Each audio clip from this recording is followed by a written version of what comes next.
Well, hello everyone. We're back. It's This Week in Geek after a brief hiatus because it was high upon festival season. I'm back. My name is Ren Geekness. Thank you so much for watching us either on YouTube or checking us out on Spotify. And of course, I'm not alone today as I am joined by my always faithful co-host, Zach Pope. How are you doing today, Zach? I'm good, man. I'm good. Just had some food last night. Now my stomach's upset from it, but ate a little bit too Mexican much. food? So, yep, I had a lot of it. Uh, So now it was great, but now I'm kind of sitting okay. on that. So, but I'm doing good, man. I'm excited to talk movies. I miss talking it with you. It was weird the last few weeks. Yeah. So, It was. We had a rough few weeks, but thank you for taking over the show for that one day. yeah, You were dude. supposed to co-host with Patrick. Things came up as they do in life, and you ended up co-hosting with Cody, and you both did a great job Thank as you. I edited some reviews. So thank you for doing that, and thank you all for not forgetting us through these past 2 or 3 weeks. Um, Last week I couldn't make it because I had a birthday party where I would have to leave around the time the show would be starting, even before the show would be starting. So couldn't make that work. I'm sure stuff like this will happen either with me or from Zach's end. But thank you all so much for being here. Thank you all for joining us. And of course, we're getting back into the groove. We're going to discuss an incredible topic that I didn't know would be happening. If you asked me 3 weeks ago, I'd be saying, no, that won't happen. But alas, here we are. Nevertheless, we got a lot of stuff to talk about because the main topic of today's show is near and dear to my heart. But we also have to do our weekly rankings first. And while I'm not going to include all the LFF movies I've seen because that's a ranking on its own that is now up on the channel. That is probably my longest video outside of live streams and the pod episodes. But other than that, you can now watch my ranking of all 22 movies I watched at LFF 2022. Outside of that, though, we still have quite a few things to rank. So we're going to start at the very bottom. One of my biggest disappointments, Zach, I finally saw the new Benson Moorhead project, Something in the Ah, Dirt, and ah, it's absolute garbage. I loved it. It's so shit. It's I so loved bad. it. I was so disheartened. Good actors. They write, they direct, they star in this film, and they're actually good actors. But the whole thing is a collection of undercooked ideas. And it's never a good sign when you're halfway through a film and you're thinking, oh, this is an interesting concept. But then those concepts are not explored anywhere beyond the surface besides, oh, this is an interesting idea. And that's the entire film. So I'm really, really sorry to say that. But I that one loved comes it. at the I very loved bottom. it when I saw it in January. I mean, But I get it. It's not I that wish I film's could. very weird. It's their Yeah, weakest it's movie. so I'll agree. I'll it's say that it's yeah, their weakest stuff that I've seen. But it's I very still it's love very it. primal. It's very kind of DIY sort of Hmm. filmmaking, and I admire that. But the whole thing just does not come together for me. On top of that, I'm going to have Terrifier, the original. I watched it in preparation for the second one, which launched this week over here. It got out on digital and Blu-ray. Not a fan of this one. Um, Again, I admire a lot of what they accomplished with such a low budget, a ton of the Still never seen it. practical effects and gore and all that. And there are interesting ideas in there. Or, I mean, there is one interesting idea, and it's Art the Clown, this supposedly iconic, soon to be maybe iconic serial killer. But this first movie is just really weak. It's not really a movie. It's a collection of scenes where this maniac goes wild and kills fools, and there's some momentary gratification from that, but that's it. That's all there is to it, really, which is a shame. All right. On top of that, I'm going to have the new. I don't know if anything got out on Disney Plus since then. Oh no, actually no. Unpopular opinion incoming, guys. On top of that, and right now we're into the it's fine, it's all right, it's watchable line, and that is Pearl. I finally watched Pearl, and I couldn't have been more bored through the whole thing. I love what Mia Goth is doing. She is giving it her all. She is not phoning anything about this in, but the whole film just doesn't generate any suspense. You ultimately know what the end goal is in a film like this. That's the quote unquote danger of a prequel. But in between when it begins and when it ends, there's not an ounce of suspense raised. The film doesn't create a degree of uncertainty that had me invested whatsoever. I like the whole macabre visuals where it looks very much like a Technicolor Wizard of Oz, the high saturations and the score contrasting that is straight out of a horror film. And again, much like Terrifier, you have moments where it's like, oh, a kill, that's cool. Oh, practical effects, that's awesome. The story itself is just, all right, this was exactly what I knew before the film. Like, I gained nothing out of this experience, unfortunately. So this one comes in right in the middle for me. On top of that, I'm going to have Rosaline. This is the Romeo and Juliet sort of comedy on Disney Plus. It's all right. I think it starts off really well, eventually veers off into more generic rom-com territory. And so it's not great, but with a premise like this, it's inventive enough, it's fun enough, and it has fun with this idea. On top of that, I'm going to have Clerks 3. Finally watched this one, and it just feels wrong that Randall is the lead character. That's kind of the whole point the film is trying to make, but it's still having Randall as the lead character, and it just doesn't work. There are some ideas in here that pull at the heartstrings, and I really love Kevin Smith as a filmmaker, but it is very much the lesser of the Clerks films, this one. I still haven't seen that one. You should. It's good. It's good. On top of that, I'm going to have The Good Nurse. This one really surprised me. I was expecting an all right time, but it's really good, guys. Where the horror doesn't just come from this serial killer, a real life serial killer, because it's based on a true story, but the real horror comes from the American healthcare system and how it works. So you should watch this one. It's quite good, and the performances are fantastic. On top of that, we're going to have Barbarian.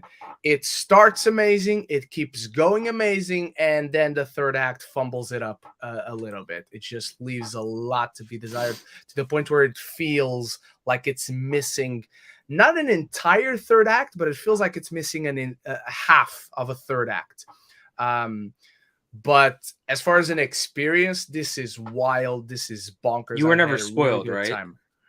No, the only thing I stumbled upon, and I stumbled upon this without context, is I heard, so someone was talking in a pod about Barbarian, and they said two words.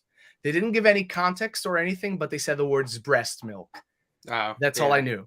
And maybe it's a bit too much. Like, I didn't start thinking about what it could be.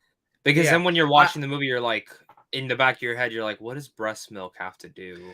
Yeah, but I did a good job in like avoiding it. I did a good job in not allowing my mind to dive like any deeper onto it. I want to ask you a question, because I've been asking everyone who's seen it. Now, if you haven't seen the movie yet, if you haven't seen it, no context, you won't get it. But just if you don't, just tune out for like 3 seconds.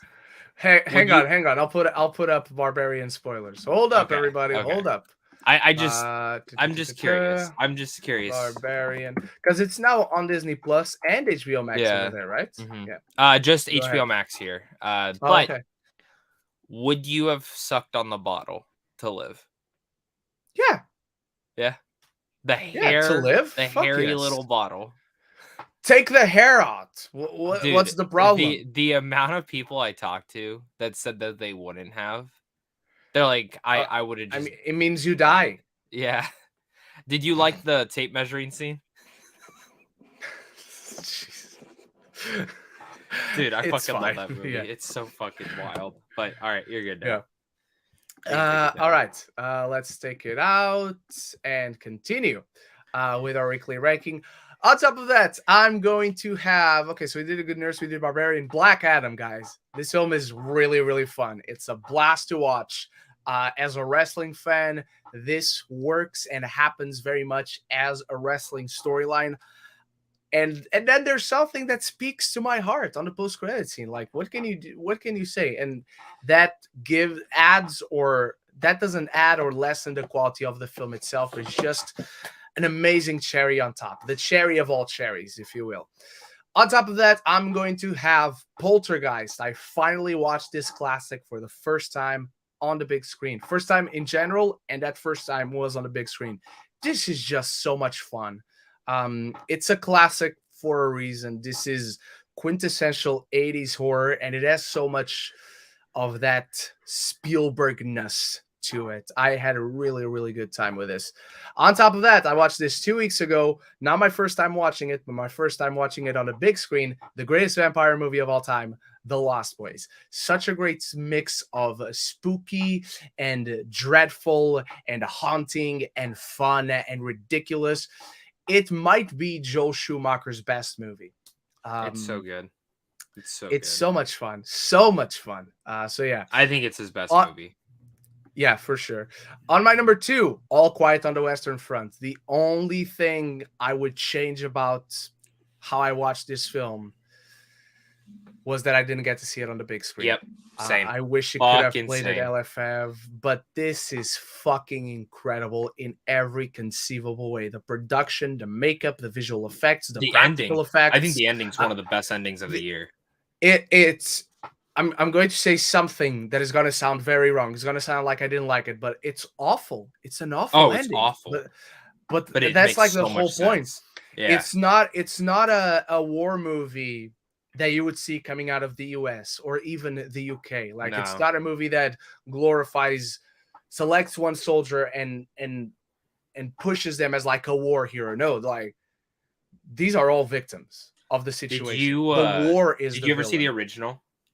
No, never seen it. The original or the 70s one. Okay. Went into this one completely blind. And it's, dude, it's so good. Like, this is a slight spoiler, but it's not a big spoiler because I'm not going to give any names. But the first time he takes a life. Oh, yeah. That scene. And there's so many scenes in this film that you could say that scene about. Like, the scene with the tanks is...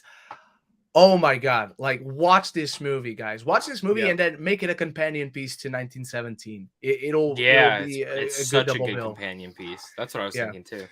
But my number 1 is the House of the Dragon finale. This show did not falter. Nitpicks here and there. Yes, it's not absolutely 100% perfect, but it's 95% perfect.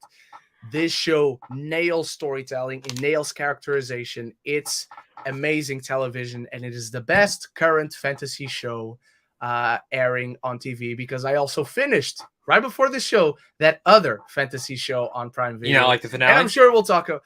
I liked it. It's okay. The show as a whole, the show on Prime Video, it's all right. It's good. It's you know what I felt? I'll watch the premiere of the second season. Yeah, I felt leaving it that I feel like this first season of Rings of Power was very much just, hey, we're reestablishing Middle Earth. This is our Middle Earth. And I feel like the next season's going to be able to go harder. Hopefully. At least hopefully. That's what I... Yeah, hopefully. I felt it had the opposite problem of the weakest Disney Plus shows, of the Hawkeyes and of the Falcon and Winter Soldiers, where they should have stretched out their runtimes, and this should have shortened its runtime. Yep. Like, this really padded a lot of things out, where a ton of the stories feel like they kick off in episode 5. Yeah, like a ton of the stories aren't doing anything, especially the Numenor until stuff. Halfway through the show. I found that to be just my God, half the time. That was the worst storyline. And they clearly, in concept, Galadriel is the lead. She is the main character, and her story really doesn't get going up until episode 5.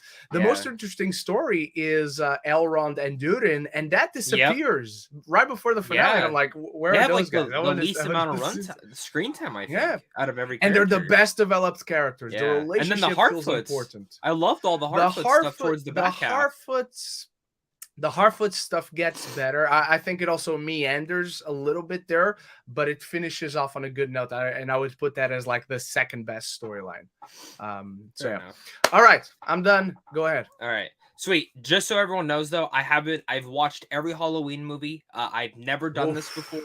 I'm not. I did last year. Yeah. See, so I'm not going to rank them just because I'm Okay. doing a ranking on Monday, just so everyone knows. If you followed me on Letterboxd, Alright. like clearly like some of these would be at the bottom. But I don't want to give away my like ranking yet because I think I'm going to change it up a bit. But all right, coming down at the bottom is After Sun.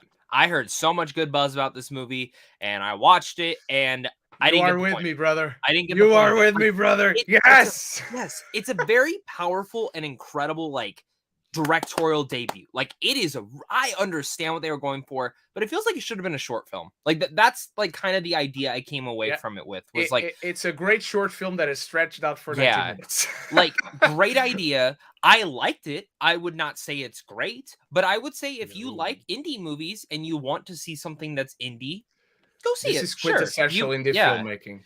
Yeah, The but worst version of it, but still. the last 20 minutes though I really liked. I love the ending and I loved but everything getting to there like all in the middle half, it's just like I just sat there and I was like there's no conflict. Point. There's Exactly. That's what it I've been saying. yeah, like I'll be honest. So I actually wrote a script probably like 3 or 4 years ago. That is exactly this movie. And do you know why I didn't do anything with it? Because It's there's because no there's conflict. literally there's like I thought about it and I'm like there's no point of this. It's me reflecting. Yeah. Like this would make more sense of me writing it as a book because it's more of like a memoir. And that's how this one was. Mhm. So very well directed. I'm excited to see what Charlotte Wells does next. And I really Yeah. like the main two. I think the main two people have great chemistry. It's just They were there. They were oh over really? here. Yeah, they were at the BFI cafe That's awesome. on the evening of the surprise film. All the Huh. critics, like we have a group chat, and we all That's gathered cool. to have dinner before I the love surprise that. film, and the stars were there on the cafe, Ah, I love that. and so was All right. Edgar Wright, but we didn't see him. Hey, but he's your best friend.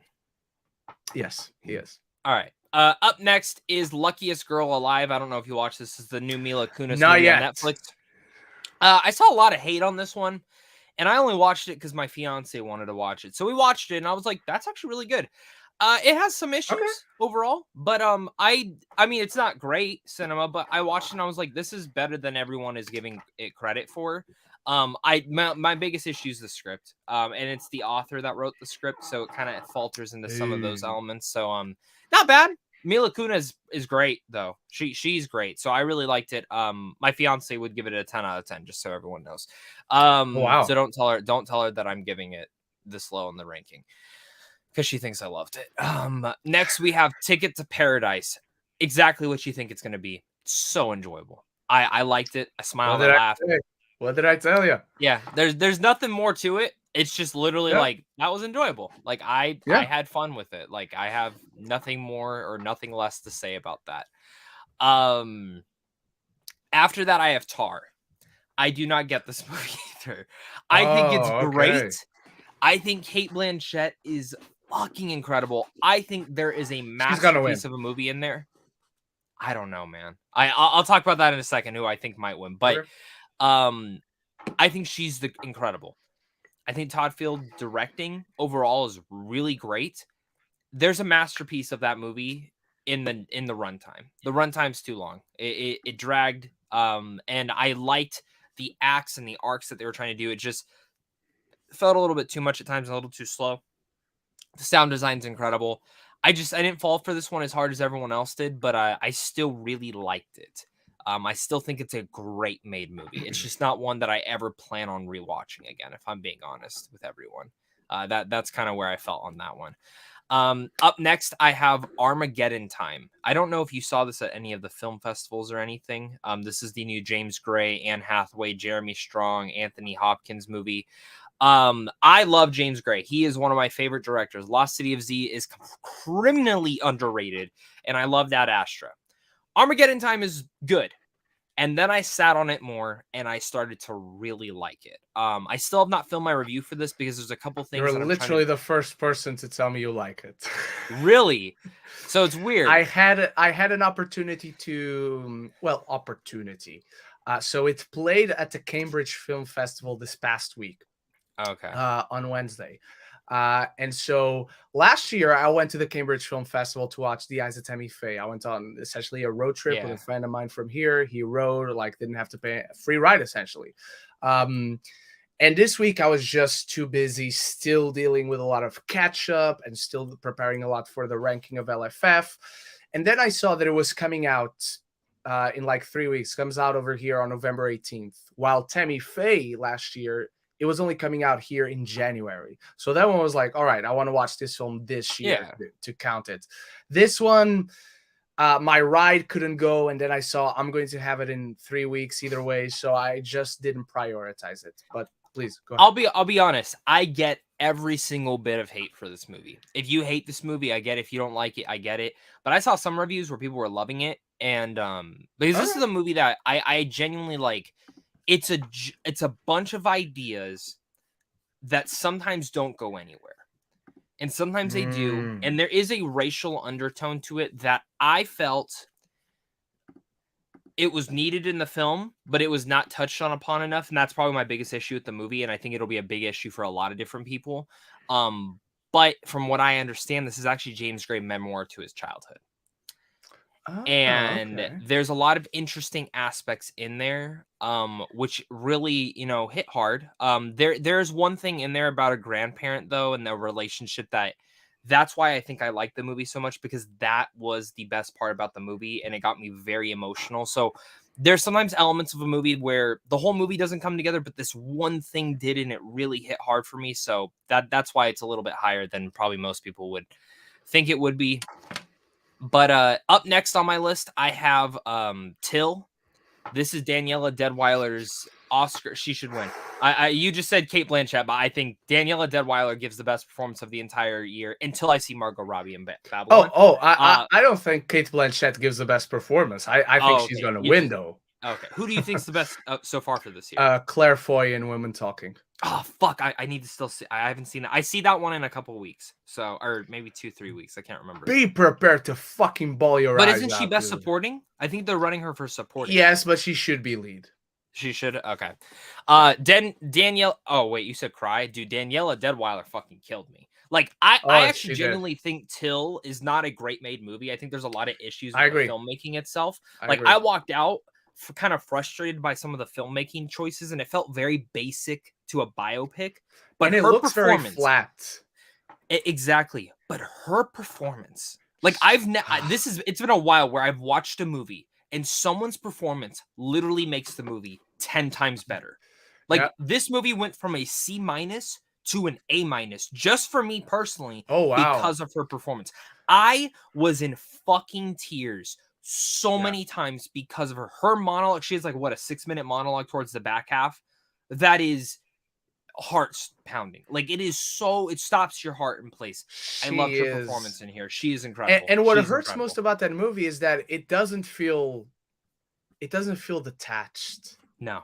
Like it happened in the 50s, but it feels so contemporary. It feels like it's something that just happened last week. Yeah, and if you stay not through the credits, but there's text at the end of the film, and you see something relating to this event from the 50s, that is just happening that just happened recently this year, and I was like, that was the most.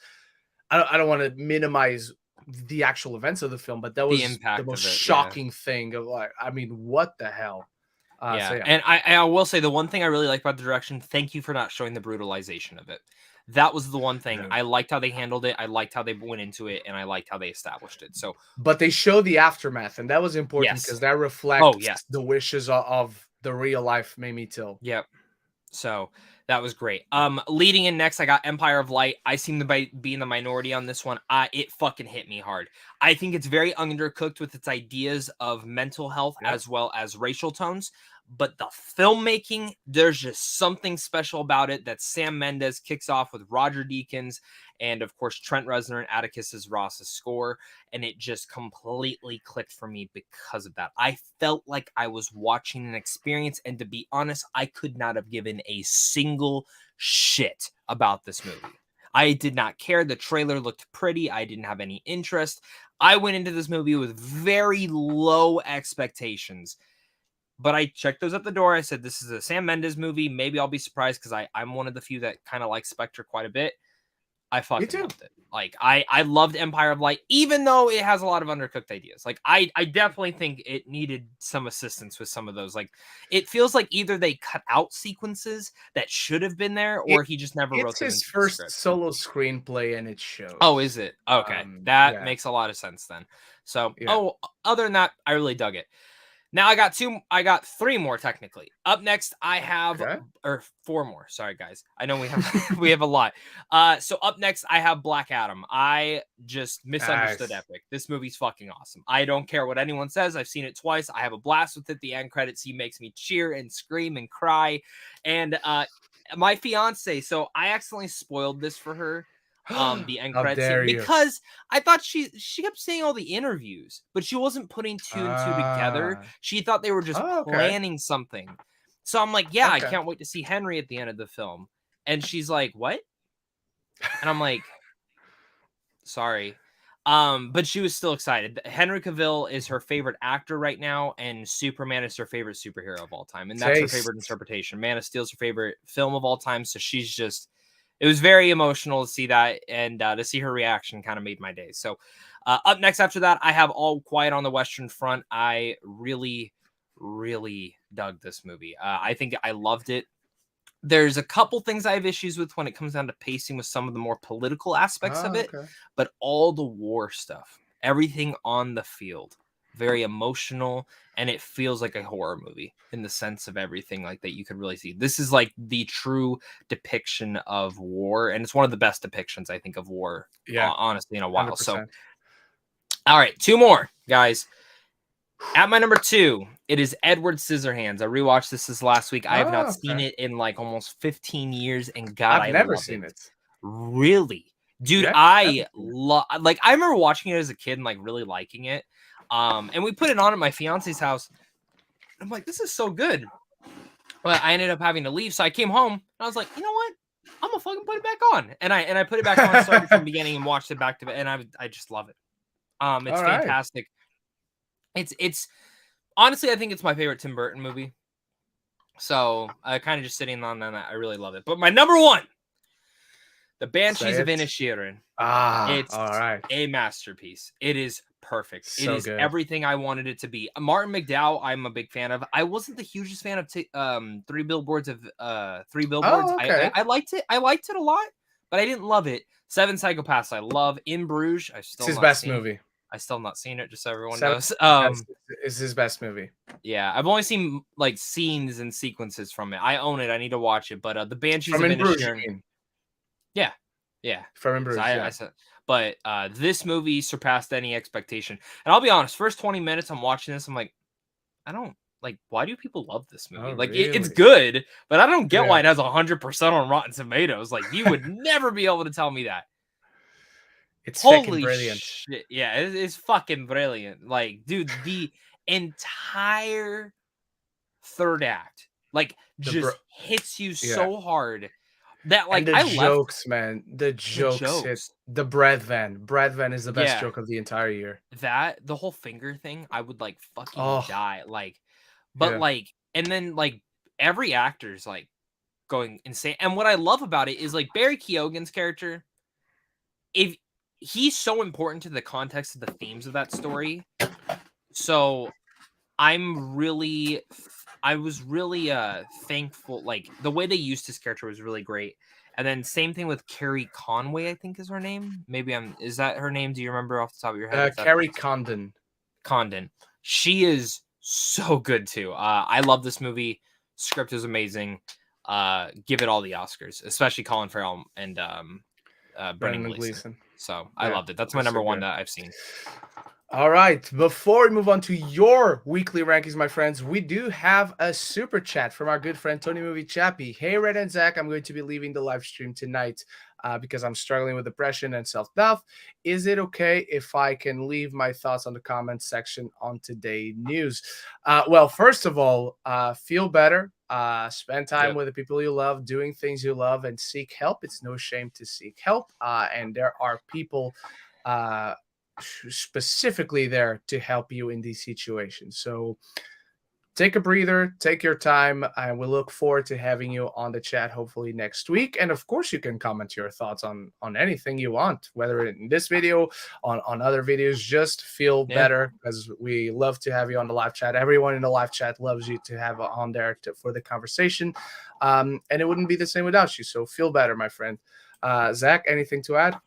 Nah, man, feel better, dude. Depression's a real thing. So if you're struggling with it, you definitely need to talk with someone. Talk with whoever you feel most comfortable with. I can definitely speak to that. That I think that is like the most important thing, because if you just bottle it up, it doesn't help. And self-doubt's okay. I mean, we all feel self-doubt like every single day. But whatever you're feeling about that, whether it's a career, school, something of that nature, just get help, man. Like, that's the biggest thing. And like, truly enough, when I'm feeling down, I watch like some of my favorite movies, like whatever it is, even if it's the most depressing thing in the world. Oh, see, I'm different. I just watch my favorite stuff, and they kind of just remind me, like, I don't know, like there's certain one, like, it's kind of fucked up to say, but like Arrival's, like I watch that when I'm feeling down. I don't know why. Like, it just reminds me how important life is. But there's a sense of hope in Arrival, so I get that one. Yeah. Everyone kind of has their different things, but definitely treat yourself to it. I mean, you love Neil Blomkamp. Maybe you do a Neil Blomkamp marathon today. Elysium is still his best movie, so watch that one. I know that's an unpopular opinion. That is all right. We're going to bring up. I've ever heard you say in your entire life. I've not. I don't think it's the hottest, but it's that's a pretty hot. You have a lot of hot takes, but that's like top 5 at least for me. But thank you very much for your support, and we're going to do the weekly rankings, but then we'll bring this one back up at the very end. All right, Eric Thorpe's weekly ranking: number 1, House of the Dragon finale; number 3, I'm assuming it's number 2, Better Call Saul season 3 episode 7; number 3, Batman Beyond; and number 5, Superman Unbound. I don't quite remember which one that one is, but I think it involves Brainiac. Chico EP, my weekly ranking, number 6, The School for Good and Evil. Pretty bad. I still haven't seen that one, even though I know someone who worked on it. Number 5, Black Adam, Genericus. No, wrong, sir. Wrong. Number 4, Andor, episode 8. The show is starting to grow on me. Number 3, House of the Dragon, episode 7 through 10. And it's only number 3, Monster House. And number 1, Barbarian. All right. I would never put Barbarian ahead of it personally. Ahead of House of the Dragon, that is. But it's your ranking, and I respect it. Luis Feliciano, weekly ranking: number 4, Ghostbusters Afterlife; number 3, Black Adam; number 2, Spencer; number 1, The Crown season 1 through 4. I need to get back on my rewatch of The Crown. Well, a rewatch that is essentially a first watch, but that's a conversation for another day. Devin Scott, weekly ranking: number 7, Stargirl season 3; number 6, It chapter 1; number 5, Halloween 1978; number 4, Halloween 2018 ahead of 78. All right. Number 3, Black Adam; number 2, Halloween Ends. Wow. Okay. And number 1, House of the Dragon season finale. There you go. I love to see that number 1. And that's it. That's it for weekly rankings. All right, everyone. Thank you for sharing yours. This is the moment we've been waiting for. Yeah, there's a lot of stuff that happened with DC this week. There's a lot of stuff that happened, and I've looked at the questions on the community tab. We're going to be asked about the other stuff. We have questions about that. But after 100 episodes of our previous podcast, after 29 of this podcast, it happened, ladies and gentlemen. And I call myself out. I said there was no hope about it. I said that hope slowly but surely died with each passing day. But then on the horizon came a light in the shape of Dwayne "The Rock" Johnson. And he said, finally. And he brought Henry Cavill Superman back to the DCEU, not just for a quick cameo at the end of Black Adam, not just for a cameo where he's obstructed by smoke and shadows and you don't see his face, not a cameo where they cut off his neck and his head. Henry Cavill is back. He has the suit, the glowing suit, and apparently it was the Man of Steel suit, the same suit he wore for that first movie. He has the twirl, the little curl on there. And I cried in that moment. Yeah, same. Same. because this is the Superman. This is the crown jewel in DC's roster of characters, in WB's roster of characters, really. And it seems like Dwayne Johnson finally kicked their ass off the ground. They got up. They're doing something about it. We saw that proved last week in Black Adam in that post-credit scene. And then everything that happened this week, everything was officially announced. They're going for it. They're pushing, finally, this cinematic universe forward. I don't even have words to describe to you the tears I cried, the joy I felt. It was a moment of absolute elation because, much like Toby and Andrew in No Way Home, it was one of those things that everyone was talking about it, but I was feeling more like, I'll believe it when I see it. I've been fooled before. I've been teased before. I've been bamboozled before by this cinematic universe. Only took him 9 fucking years to get a plan and feel like it makes sense. It feels like they have a roadmap ahead of themselves. And it all starts with a granddaddy of all superheroes, Superman, played by Henry Cavill. There's no replacement. There's no alternate timeline. He is here, and he is here to stay. And I don't know. I don't know what to tell you, man. I'm just so happy for myself to finally see that they're picking this amazing character, this amazing version of the character back up and using it. But I'm also happy for Henry as an actor, as a human being. I'm just happy to see that he gets this job, this continuous job, and he gets to put on that suit again because he understands so much of this character, because he respects so much of the weight that comes with this character. So that's my thoughts for now. I'm sure you still have questions, but Zach, your thoughts on this and how it has evolved over the past week since we saw him. So there's a lot. First off, I want to give Black Adam a little bit more credit than I think people are giving it. But the fact that this movie establishes a lot in the DC universe. One, it gives more mythology to the word Shazam. So when you go back and watch Shazam now, you're going to know a little bit more. It gives mythology at all. Yeah. So much more interesting. Yeah. And I like that now, like when you see that scene of the wizard showing like we had a champion and stuff, that's Black Adam. And it gives that context of what that story is. So I really like that. I even though they don't mention Shazam, I think they do mention Shazam, but not the hero and the kid in the world. So I like that. Other thing I want to give a shout out to is JSA.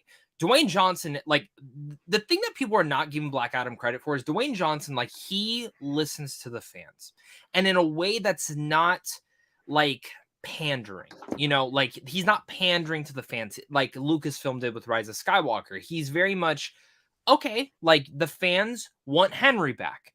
Well, we spent the last 6 years doing this. And the old regime, that's out now. That's gone. And I know a lot of people give David Zaslav shit and whatever might be said. Rightfully so. Yeah, rightfully so. He's made some terrible decisions. This is one of his best decisions. And it's the smartest decision because who is DC's 2 biggest heroes? Batman and Superman. Why the fuck is there not a Superman movie? I get it. Superman movies are hard to write, but Superman, even if like he just needs to be a front character, like that's the big problem about it.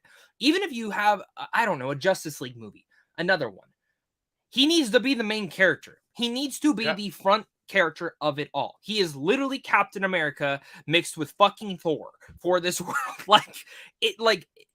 Put him, like he needs to be in here. And Henry is an amazing actor, and he's only grown. He's in The Witcher. He's beloved in Mission Impossible Fallout as a fucking mustache twirling badass. And for me, it's like, I was so emotional seeing, like, even though I knew the scene back in fucking June, guys. My friend saw this in June and he called me and he's like, it's a headless cameo again. I'm like, fuck. But then it wasn't until September that they fixed it. Yes, then they changed it. But at that screening, that was the one Dwayne Johnson went to. Yeah. The one where he walked down and he told me, he goes, I have a gut feeling they're gonna put him in it. He goes, just the way that everyone was talking, the producers were talking, he was talking. It sounded like they were doing this. And he's like, just the way also it was edited, you could tell that like this isn't the final scene. And I was like, okay. And since then, my hope came back. I was like, there's no way Dwayne Johnson's doing a headless cameo. There's no way. And especially like at Comic-Con, dude, like when everyone was like, oh my God, this is when Henry's going to come out. And he never did. It wasn't. Dwayne Johnson had the comment of, it just depends who's playing him. I genuinely think he was still trying to fight for it. And I just shout out to and he Rock. was, turns out. Yeah. Like, and that's my thing. Like, dude, shout out to him. Like, it's just insane what the old regime wanted. And even Walter Hamada, who, again, has done and produced a lot of great DC content. Like, there's no ifs, ands, or buts about that. I mean, but for all his wrong decisions, he did produce Aquaman. And Aquaman is dope. Yeah, so, and then that's my big thing. And that's where I'm just excited. I know we're going to talk about the James Gunn and Peter Safran stuff, which... it's good. I will tell you right now. When this announcement was made with Henry doing the Instagram post, I still had a little bit of a gut feeling in me, like, I don't believe this till I even see it shooting. And even then, I still won't believe it till I see a trailer. Because as you know now, Ren, they can cancel a DC film right away. Apparently, it doesn't have to be fucking finished, but or released. But the fact that James Gunn and Peter Safran are there, I feel very confident that this either sequel or reimagining of this character, we're getting another Henry Cavill-led Superman film. I don't know who's going to direct it. Dun, dun. I don't know who's going to be in it, but do you think Gunn? I don't know about... No, and I don't think James Gunn is a fit, and I think he knows he's not a fit. But they're now searching for writers, and on their wish list, because there's always a wish list, guys, Christopher McQuarrie is there. Yeah. I know he said he wouldn't join any franchise stuff like superheroes or Star Wars, but he is boys with Henry Cavill, man. Yeah. So I'm going to be honest. He would make an incredible Superman movie. I think Matthew Vaughn would be a great choice as well. But Matthew Vaughn is also a very shitty human being, from what I hear. So I'm actually rooting for Chris McQuarrie, who I only hear good things about, both as a director and as a human being. If I'm being honest, this is what I would want: Chris McQuarrie writing, Joseph Kosinski directing. I don't see McQuarrie directing this. I think him and Cruz have a lot of projects to do. And personally, and I know people are gonna be like, really? They're doing that Les Grossman thing. I want to see McQuarrie do a comedy. I want to see McQuarrie direct a comedy. So that's just personally me. I want to see him come off action for just a couple years. But if he writes the script and Kosinski directs it, I'm all in on that. Specifically, I'm with that. That's what I would want. I wanted Kosinski to do Fantastic Four. That's not happening. So yeah, but he's not doing it. So there you go. Man, you have that, and he's not doing anything right now. I don't see anything on his IMDb. What's coming up? So like, you got this, dude, and maybe you even put fucking Green Lantern in there, and maybe fucking Tom Cruise shows up as Hal Jordan. Then you get John Stewart. I don't know. No. Get your other boy. Get Glenn Powell as Hal Jordan. Glenn Powell. Oh fuck that. That's a really good fucking casting. I like that, man. I like that.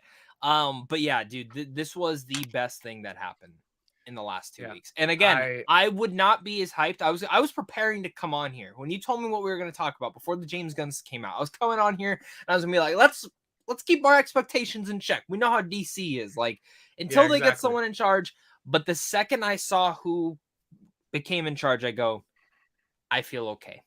I feel happy about this. I'm not worried. I genuinely feel James Gunn is the same way as Dwayne Johnson. He listens to the fans to a certain extent. He knows what the fans want to see, but he'll never pander to them. He listens to the fans, and then he thinks how he can make that work. And if he can make that work, he'll make that work in his own way as a storyteller that he is. If he can make that work, he won't. And I'll just leave it to the side. And personally, I think by early next year, we're gonna get a DC fandom. I don't think they're gonna save it for the end of the year. I think they're gonna do a small DC fandom. You'd save it for the summer, no? I don't think so. I think unless they wait till Comic-Con. Unless they wait till Comic-Con next year to go and announce everything and have a giant Marvel thing, I could see them doing that. The only thing is, No. Actually, I take it back. I think by next Comic-Con, next July, we will see what their plans are. I'm sure we'll already hear rumblings of it. Because you He still sells need Guardians. to do, he still needs to do Guardians and the press tour that comes with that, which Yeah. is no small feat in and of itself. So yeah. So I think Guardians comes out in May. After that, I think by July they're gonna go to Comic-Con. They're gonna have a giant thing. This is what we're doing here. And Flash will be already been out by now, so that's fucking past them. They can full on move forward with what their plans are. And I think from there, that's where we'll start to hear. And again, we'll hear definitely these rumblings beforehand because Hollywood Reporter, Deadline, all this stuff will start reporting this stuff. But that is where we will get the official announcements. Over under 75% Ben Affleck comes back as the main Batman, but not a movie. We have a question. We have a question about that, so I'm not going to answer it for now. Okay. Not that exact question, not the over under, but you can add that on to the question we have on the community tab. I couldn't be happier with this news. I remember last year at the end of the year, like we were asked what's the most shocking news or like the best piece of news we had through this year. Last year, the most shocking one, or the year before even, was when Warner Brothers announced that all their movies would go day and date to cinemas and streaming. The best news by the end of the year, I don't care what happens up until the end of the year, unless something happens personally to me. But other than that, nothing, absolutely nothing in this world, on this planet, as Amanda Waller says, will be able to top Henry Cavill officially coming back as Superman. Nothing would top that. Nothing will top. This is like what it felt like when the MCU began and all those news came out. Oh, they're doing an Avengers movie. How is that? They were going to bring all these characters together, and there's a Captain America movie, and there's a Thor movie, and there's a whole. How is that going to happen? And it happened, and now I'm feeling that sensation again. With Henry Cavill as Superman. So let us know what you think of it in the comments below. If you're watching this on repeat, if you're listening to us on Spotify, share your thoughts down there. And with that out of the way, ladies and gentlemen, we're going to go to your live questions. All right. Just a heads up, Zach. The first few ones from Joe Fletcher are for me because I know you don't watch Doctor Who, but next year it's coming to Disney Plus, so you'll have no excuse. I'm very excited to see the David Tennant stuff, by the way.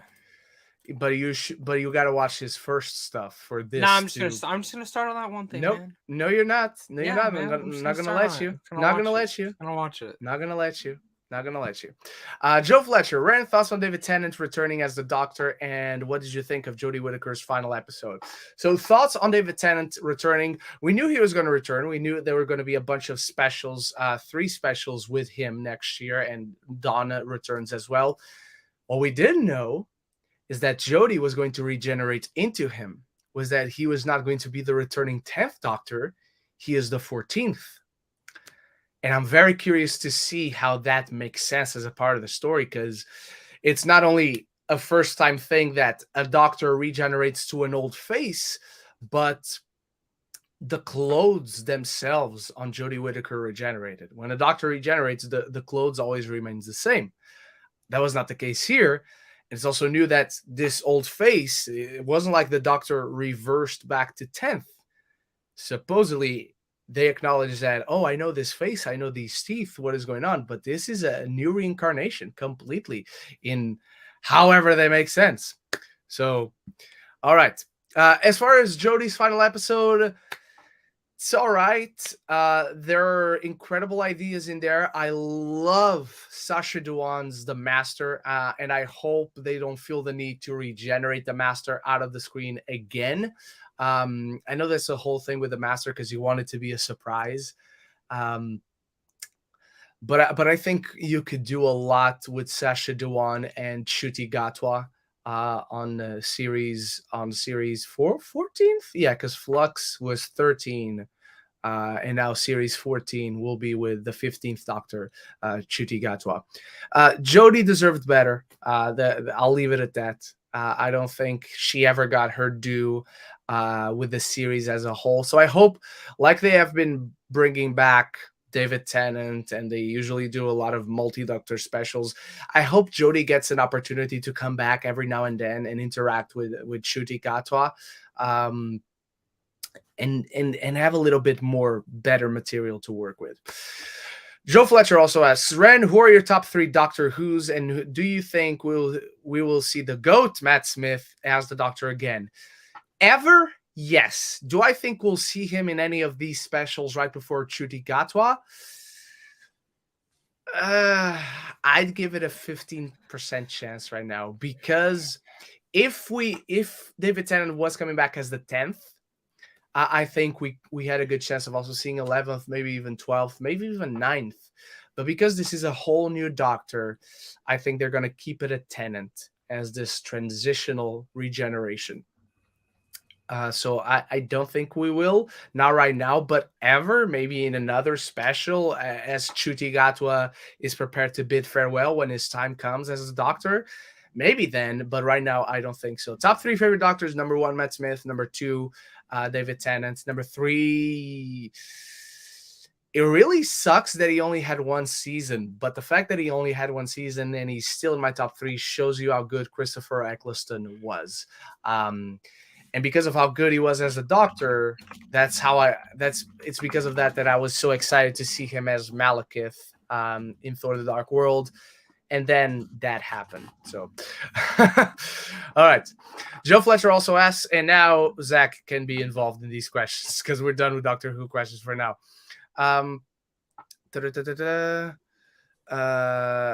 Joe Fletcher, as we are now in a time where of actors returning to their iconic roles, David Tennant as the Doctor, Spider-Man's Bryan Cranston and Aaron Paul as Walt and Jesse, Hugh Jackman as Wolverine, who do you think is next to reprise their iconic characters? That's a really good question. I don't know if I can answer this. I heard a list of people for Secret Wars, so I don't know if I can say that. I can tell you privately if you want. Do you want me to message you some? Yeah, throw it on the private chat. Ooh, that's a good question. Who do we think?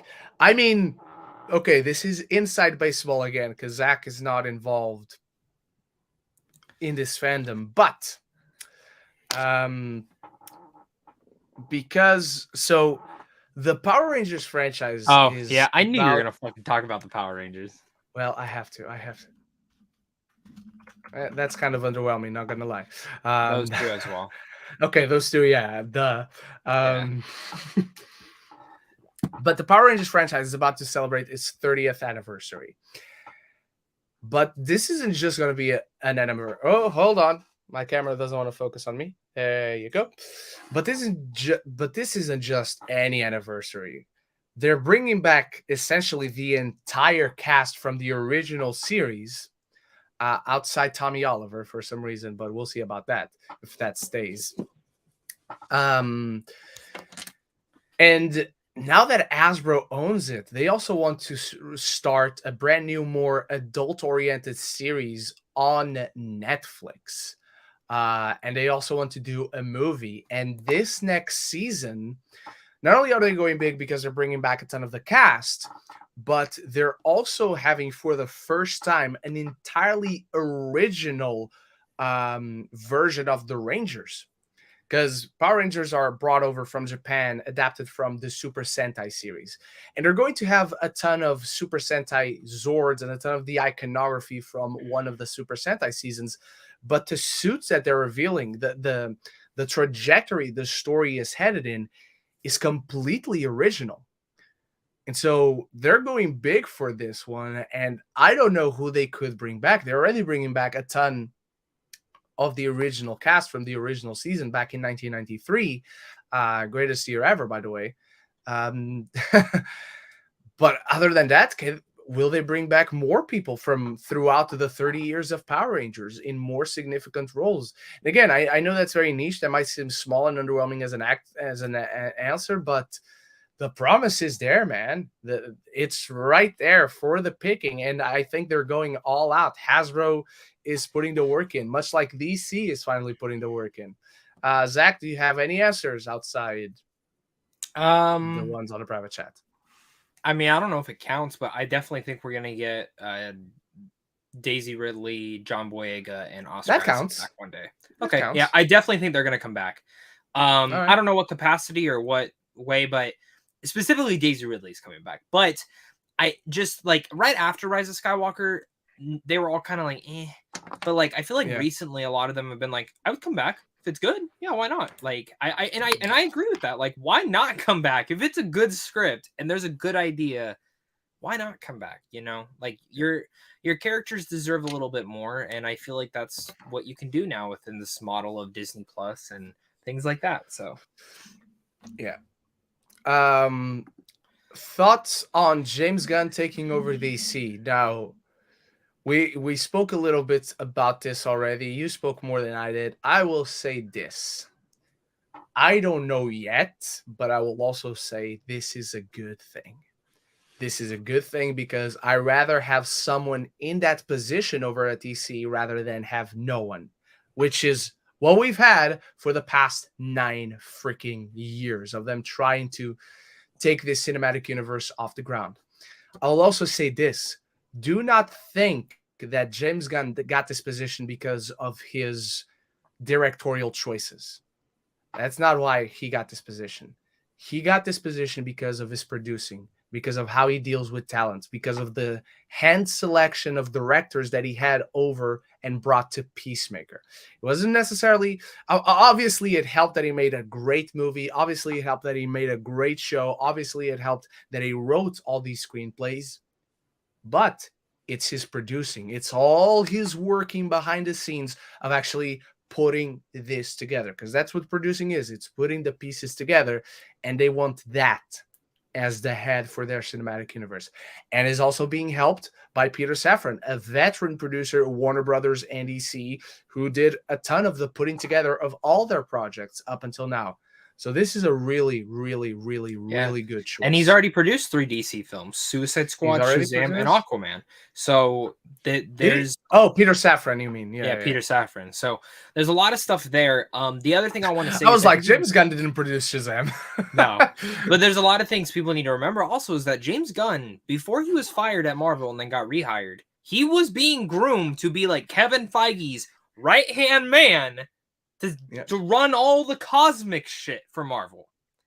So it's kind of like, if you can't get Kevin Feige, and also Alan Horn is over at Warner Brothers right now, helping make decisions, who's also the person who fired him. So clearly there's no animosity anymore between those two, but as well, it works well. Like I love this choice. I was okay, I know we had the joke when Ryan Reynolds and Wolverine, all that stuff, when I told you I woke up from taking a nap. I woke up from taking a nap at work again, and I go back to my desk, I'm like, what the fuck? I'm just gonna start napping at work because this shit just keeps turning out shit. Good things happen when Zach naps. Yeah, all right. But I'm very happy about this. I have no issues or anything like that. Joe Fletcher, do you think Amy Adams will be back as Lois Lane in Man of Steel 2? It's too early to say, but with everything we know right now and reserving the right to change my opinion, I would say yes. I don't see why you wouldn't. So yeah. If you could greenlight any 3 sequels, which ones would you greenlight? I would do Alien Covenant 2, Solo 2, and The Amazing Spider-Man 3. Man of Steel 2 would definitely be on this list, but there's no need anymore. I have some picks for this. I would go Solo 2 as well. Solo 2, okay. I would go... I don't know if I want a legacy sequel for this. I would have wanted an actual sequel, so I'm going to keep this one in my pocket. I'm not going to reveal what I was about to say. I will be saying Power Rangers 2017. I want more stories in that world. I want to see a Tommy Oliver in that world. Number 3. What would I go for as number 3? Zach, you take over while I think. Number 1, The Nice Guys. Fucking criminally underrated. Yes. The Nice Guys. That is absolute bullshit. We never got that. I got it. I will also throw in Power Rangers. I think Power Rangers absolutely should have gone it. And I'm going to go with his Alien Covenant. I do want the Amazing Spider-Man 3 one, but not the original script they had. That original script was fucking awful. But Alien Covenant, yes. I wanted to see the continuation of David. I think that's some of the most intriguing aspects in that entire universe. Even if the movies aren't perfect, they're like my cup of tea. I fucking love those movies. So Alien Covenant, I definitely wanted the sequel to that one. My last one will be John Carter 2. I still That want would have been my that. other one. That I one, still want that. yeah, I would have loved that. I also have one more. Detective Pikachu. I fucking Yeah. love that movie, and I'm a little bit sad that it never got a sequel. I'm not with you on that. Sorry, I can't back you on that, brother. Fine. This one is just for you. No, the next one is just for you. Right now, Joe Fletcher, Dune 2 or Man of Steel 2? Only one can be released. Which one would you rather see? I hate that it's an easy choice, but Man of Steel 2 for me. I at least got one Dune. I'm happy with the Dune I got, and if I don't get the second one, I have the book to finish the story. I need the Man of Steel 2. I'm gonna say Dune 2. I read All the right. book. I want to see the continuation of that. I got Henry's Superman. Like I got that story. I just want more of it Not because enough. I'm a selfish little fuck. So yeah, no, definitely, yeah. All right. Now this one's just for you, Zach. In the final episode of The Walking Dead, how is there still a final episode coming? There's three more, Do and then three Jesus. spin-offs. That's not a final fucking episode. God damn No, it. no, no. Do you? I have my. I'm a biggest fucking Walking Dead fan. And I'll tell you, two of those spin-offs are not needed. One of them is. Oh, you but don't say. I'll Do you think we see Michonne and Rick Grimes coming back? My perfect ending is they're in the final episodes arriving back, and then the spin-off next year with them, the 6-episode miniseries, will show how they got back. Let her That's stay my in Wakanda. that's Leave my the woman alone. that's my perfect ending. Do I think they're going to show back up? No, because the problem with this is they are ending the show, and again, I could be wrong. I love this show. It's still one of my favorites. This last season has actually been really fucking good. Like these last few episodes have actually been like some of the best of this entire show. Like I actually like genuinely like when they end, I'm like, shit, I want to watch the next one. The problem with it right now is they have 3 spin-offs. For two of them are centering on characters in the show that are alive. So every single time they're in conflict, I know they're not going to die, which is the dumbest thing. Yeah. They should have never released it. 2 of those I understand, like they have to film it now. One of them, I actually think the show is not actually happening, and I think they announced it because I think he is going to die. But maybe I'll be wrong on that. But Rick and Michonne, yes, I do think Rick and Michonne will be in the final episode, specifically because they were both in Atlanta when they were filming the final episode. So. Lydia and Ren, did you enjoy the London Film Festival this year, and what are your overall thoughts on this year's festival? I did, but I was also very tired. It was absolutely exhausting. Are you ready to take a nap? I did. It's been 2 weeks at this point, so I did. Well, no, it's gonna be 2 weeks tomorrow, where it's finished with Glass Onion. So, it was exhausting. I had a really good time, spent time with people that I now know since last year's festival, met some new people, which was fun as well. So yeah, it's a fun time. It was my first year ever attending 2 festivals, and like 2 of the big ones. I went to Venice, then went to this one. This one was my 5th time attending. So good, but exhausting, and that's essentially how you always feel at festival season. But this year is the year I watched the most movies, where you have to juggle meals and trying to go to the gym in between movies, and then recording the reviews, editing the reviews, putting the reviews out, and then think about the next movie. This was the most movies I ever watched in any festival. So I don't know what's going to happen next year, but we'll think about that when we get to it. Great ranking list of the movies, by the way. Thank you. My ranking for the London Film Festival movies is now up. Go check it out if you haven't. What are your number 1 favorite London Film Festival movies that you saw when you went the other 4 times? If you can, I off the top of my head, I can't. I would have to go to all my playlists, and it would just occupy too much time, unfortunately. So yeah. Lady Erin, who are some celebrities from this year besides Ezra Miller and Will Smith that you think did something bad and might cost them their no idea? Will Smith didn't lose his career though. He'll be back. And by the way, I know you're not suggesting this, Lady Erin, but just in case it's not clear, Will Smith, what Will Smith did and what Ezra Miller did are not equal degrees of bad. Yeah. Like, I know Lady Aaron is not suggesting that in any conceivable way, but just to make it clear, I'm not suggesting that. Zach is not suggesting. What Ezra Miller did is severely worse than what Will Smith did. Will Smith made a mistake. Will Smith did something wrong at a work function. Ezra Miller is an awful, evil human being. That there's a big difference. But outside of that, I don't know. I don't think about that. Do you have any ideas, Zach? No. I mean, nothing that tops Ezra Miller. You did get another super chat, by the way. I know. I was Oh, okay. just letting this the question end, but we got another super chat from Suck. Thank you very much, my friend. I did not know the OG Rangers cast is coming back. What Power Rangers show are they coming back in next year on Power Rangers Cosmic Fury, which launches now on Netflix? It's the continuous story of the Power Rangers Dino Fury. For the first time since the original Mighty Morphin season, they're keeping the cast going. It's the same cast of actors and characters continuing the story, and it's very exciting. Catherine Sutherland, Adam, Zach, Billy, Catherine, Aisha, and they have someone to play Trini's daughter, which is very exciting how that comes together. It feels very much like they're finally pulling off some of the stories from the comics, which, by the way, even if you never watched Power Rangers, if you never liked Power Rangers, read the Mighty Morphin Power Rangers comics. They're so fucking good. P.S. Who else has Lois Lane to cast? Like, who would I cast as Lois Lane if not Amy Adams? Myself. Zach would be good. Good question. Off the top of my head, who would I cast as? I think Dwayne Johnson would be a good Lois Lane. You know what? She was just in the MCU, and she's clearly not gonna be doing much more in the MCU. But I think she'd be a really good Lois Lane. Rachel McAdams. She'd be a good Lois Lane. Yeah. And they'd probably have a really good chemistry. Yeah, true. Unless they hate it's each Henry other. Cavill. Like I would Ryan have Gosling. good chemistry with him. Yeah. You should be Lois Lane then. Okay. I'll dye my head red for the first time. All right.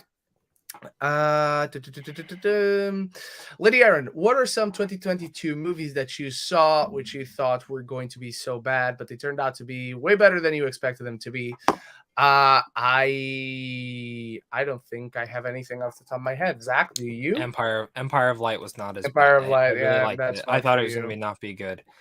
I have more of the opposite on that. Okay. Like films that I thought were going to be great and ended up just being very okay. Bodies is one. Didn't love that. Vengeance. Let me say that, Vengeance. I thought that was going to be not great, and I really enjoyed that movie. I didn't. So I'm going to cheat a little bit on my answer, but Smile. Smile was one that I watched the trailer and I was like, this is either going to be amazing or really fucking bad. There's no in between. And it actually ended up in between. Crimes of the Future. That movie sucked. I don't think it sucked, but it very much underwhelmed. I'm very much with you that it disappointed. Till got it a A+ cinema score. Oh, it did. Nice. Okay. That's huge. Yeah. Oh, I have the reverse too. That was a movie. Well, I wasn't super excited for it once the trailer started coming out, but Samaritan was really not good. So those are a few. What are some 2022 movies that you thought? Okay, we read that one. Lady Aaron. So since Henry Cavill is officially returning as Superman, hell yeah. Will this officially confirm that the most anticipated Man of Steel sequel that you guys have been wishing for? No, I don't really get the question. Yeah, me neither. What are the chances that we'll get this sequel? No, we are getting the sequel. That's 100% as of right now. Yeah. I'm very much anticipating it. Like, is it my most anticipated DCEU project as of right now? Not yet. You need to actually give me a date. You need to actually greenlight it. Tell me who's attached. Because I don't know, if they attach Uwe Boll to direct it, I'm gonna be way less excited. What if they attach the Venom writers? You know my answer, so I'm going to skip. entirely. Lady Aaron, we are less than 3 weeks away until the release of Pokemon Scarlet and Violet, guys. Are you excited? I am, but I am also frustrated that they did not reveal the evolutions. Have they still not revealed the evolution? No, I don't pay no. attention to this.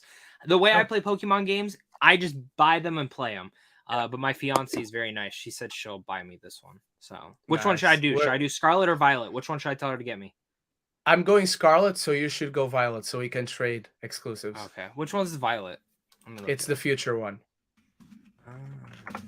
Yeah, it looks fun. I like. Oh, okay. Yeah, Violet's cool.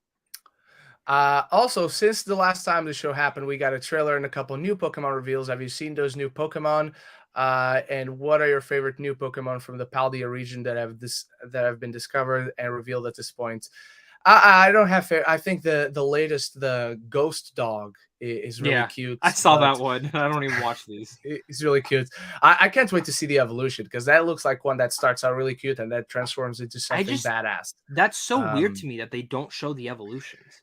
Yeah, apparently they also didn't in the last one with Sword and Shield, but I don't get what the point of that is. I don't remember that. I feel like they did. Yeah, I mean, I had no idea, but apparently I follow a PokeTuber, and when he was breaking down the latest trailer, he was like, "Let's not expect the evolutions to be revealed before the game, because the last time a Pokemon came out with Sword and Shield, they also didn't reveal them."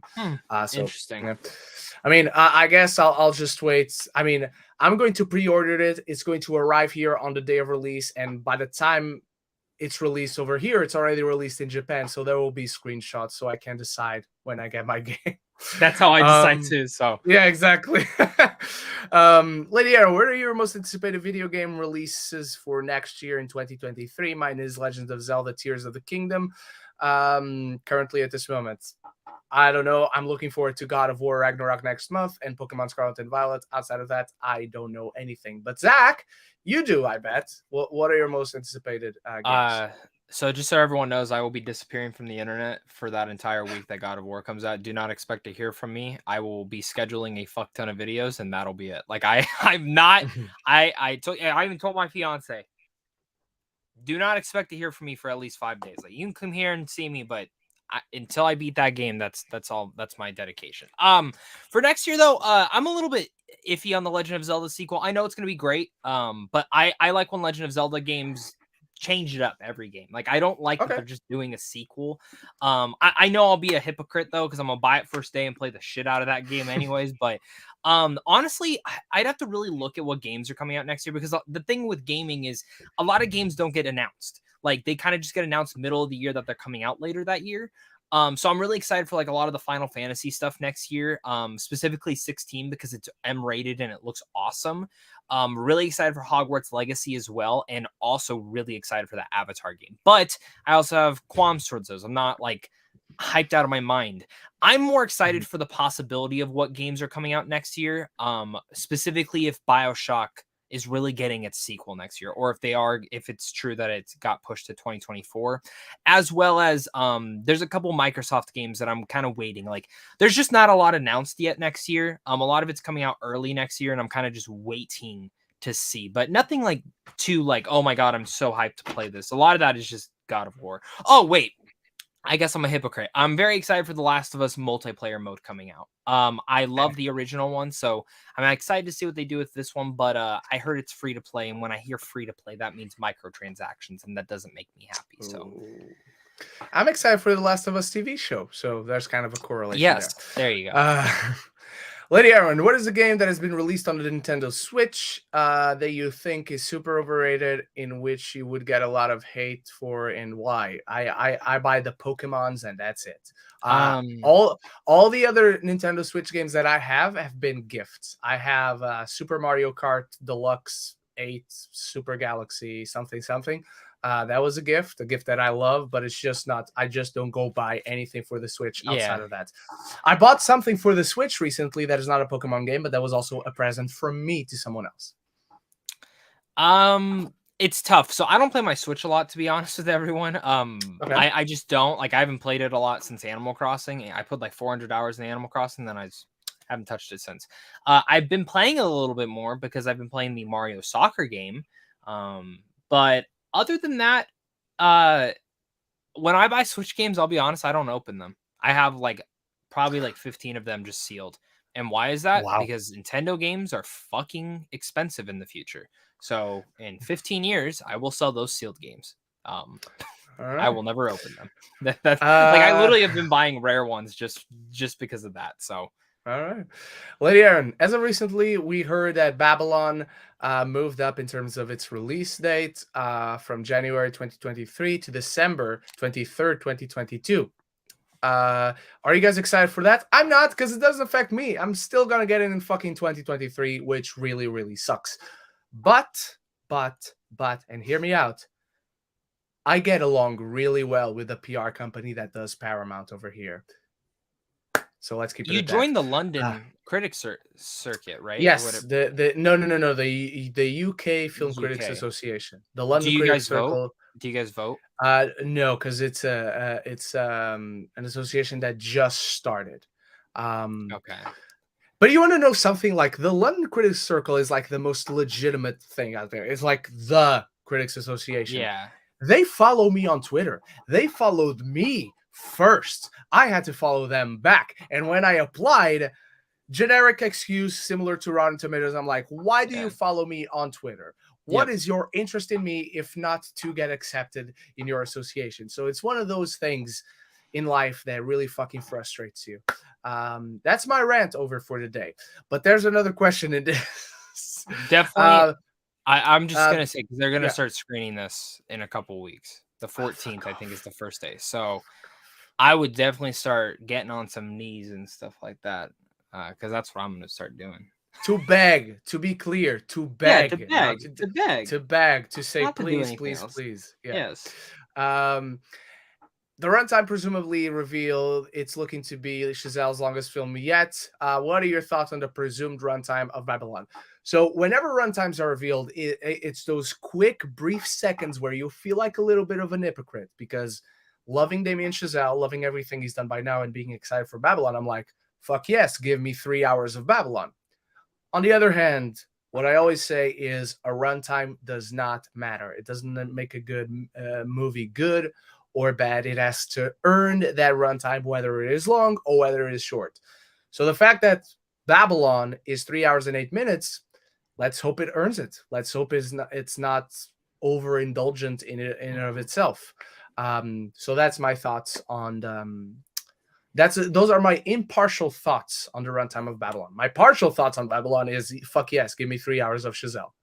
Do you have anything to add, Zach? It's tough for me to talk about Babylon because I know someone that saw it back in January, and I've known the runtime since then. And it looks to be, as I talked to him, I was like, does this sound like the same runtime that you saw? And he goes, absolutely. He goes, the version I saw was done. He goes, there's a couple scenes in there that he goes, I don't know if they could get away with because it was very NC-17-ish. So he goes, maybe it's a little bit shorter because they cut those, but other than that, he goes, it's probably the exact same film. Which, if that is true, this might be one of my favorite films of all time. Like, just flat out. Just everything he described to me, the vibe of it just sounds fucking epic. And to speak about runtimes, Avatar also just got its runtime too. Yeah, 3 hours and 10 minutes. Jesus fucking Christ. Again, hypocrite, because that one doesn't get me as excited. But again, I am very excited, as you can see. Blue Monkey. That's true. Me. Blue Monkey. All right. Lady Aaron, since Halloween is this upcoming Monday, I wanted to ask you something Halloween related. What is your favorite Halloween memory, if you have one, and what is it? Okay, so let's answer this one first. Halloween is not a big thing back in Portugal, but one of my favorite memories is watching in my campus, in my college campus, the original Nightmare on Elm Street for the first time, because of the setting, because of the company at the time, and last year watching the original Scream for the first time on the big screen as well over here. That was fun. So yeah, Zach. Halloween's weird because, like, as a kid, I really liked it, and me and my dad would always like watch like horror films on like AMC's network out here, where they would play cheesy like Tremors and Eight-Legged Freaks, and old school classic monster movies. And we were talking in our chat, like Halloween 3 kind of like stuck out to me because it reminded me of those like terrible fucking horror films. And that's kind of why I like liked it. But that's what like I would always watch with my dad. Nowadays, I mean, we don't really do as much. My dad travels a lot, so Halloween wise, I guess that's like one of my favorite Halloween memories. But I'm not dressing up. I bought a Dry Bones shirt with him for a pumpkin head, so that's all I'm wearing. Like I got any more. Well, this next question relates to costumes. What is your favorite Halloween costume that you have ever worn, and why? And will you dress up this year for Halloween? And if so, what will you dress up as? Well, you just answered that question, but what is your favorite costume ever from the past? Man, there's a lot as a kid. I still have all mine actually. I have a Superman one, a Buzz Lightyear one, Darth Vader one. But in recent memory, my favorite one I ever did was I dressed up as Ted, and that was fucking awesome. Because you could just be a crass bear. Yeah. So I still have it too. I still have the costume. It's. I mean, wearing it in Arizona sucks. It's really hot. Yeah. But it was fun for the day I wore it. So. I don't have one that sticks out in my mind because again, I love the idea of Halloween, or I used to love it like as a kid, but again, it's not a thing back where I'm from.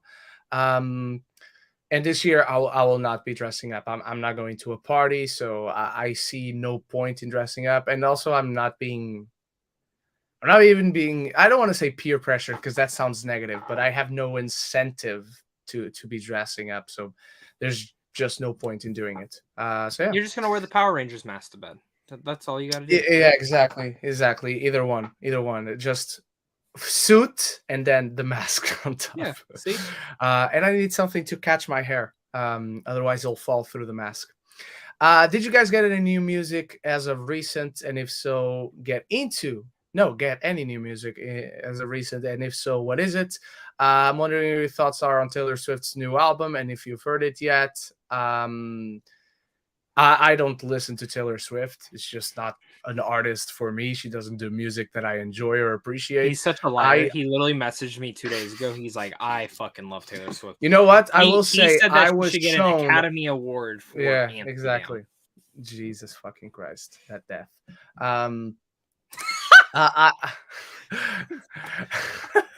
Just dude, I started laughing so fucking. I laughed so hard. Hard.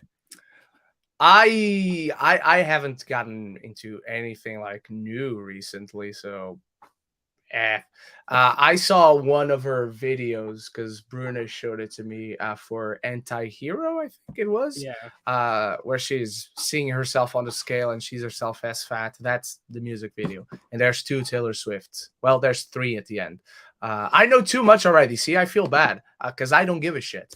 But yeah, I haven't gotten into anything. Nothing sticks out at least. Zach? Music wise, I mean, not really. I kind of just listened to the same shit, but I did listen to Rihanna's Lift Me Up, which was fantastic. I do wish I would have listened to it as well till I saw Black Panther, though. I'll be honest. I listened to Rihanna's Lift Me Up as well, and I was left in a state of absolute indifference. Maybe it'll work in the context of the film, but I even listened to it twice because again, it's not like it's an artist that I follow that I care. But I was like, I'm curious about this. Okay, it's all right, fine, I guess. Again, maybe it works well in the context of the film. Master of Gaming, are you happy that Stuart Handler is going to direct episodes of Superman and Lois Season 3? I have no idea who that is, Master of Gaming, so I'm completely indifferent to it. I will say, Amy Jo Johnston, the original Mighty Morphin Pink Power Ranger, is directing episodes of Superman and Lois currently, so that's another connection for you, bringing it back to Power Rangers, because that's what I do. Zach, do you know who Stuart Handler is? No, and I see the next 3 questions are all about Superman and Lois, and I have I'm very indifferent to them. So sorry, Master of Gaming, right. I don't care. All right, I like the first season. I like the first season. Okay. Are you excited for Superman and Lois Season 3? Superman and Lois is a show I enjoy watching, but if it was canceled tomorrow, I would be very okay with it. Is Superman and Lois the best adaptation of Superman since Christopher Reeve? No, no. It's not even the second best. The first best is Man of Steel. The second best is the animated series Superman from the 90s. And that eventual interpretation goes on to the Justice League and Justice League Unlimited series, which are fantastic in and of itself. But Superman and Lois is certainly not the best since Christopher Reeve. It's the best since Man of Steel, I guess, but that's it. When do you think Mickey 7 and the Bike Riders will release? Okay. This was from Nathan I know Bolton, what these by the are. way. I know what films these are. Me too. I have no idea. I think the Bike Riders just began production, so probably late a next year year, from both now, of them. late Both of next them year. will- Mickey 7, yeah, probably all both going for award season. Outside of that, I honestly have no idea, my friend. Nathan Holton also asks thoughts on Guy Ritchie's upcoming film with Henry Cavill and Eiza Gonzalez. That's a pair on screen right there.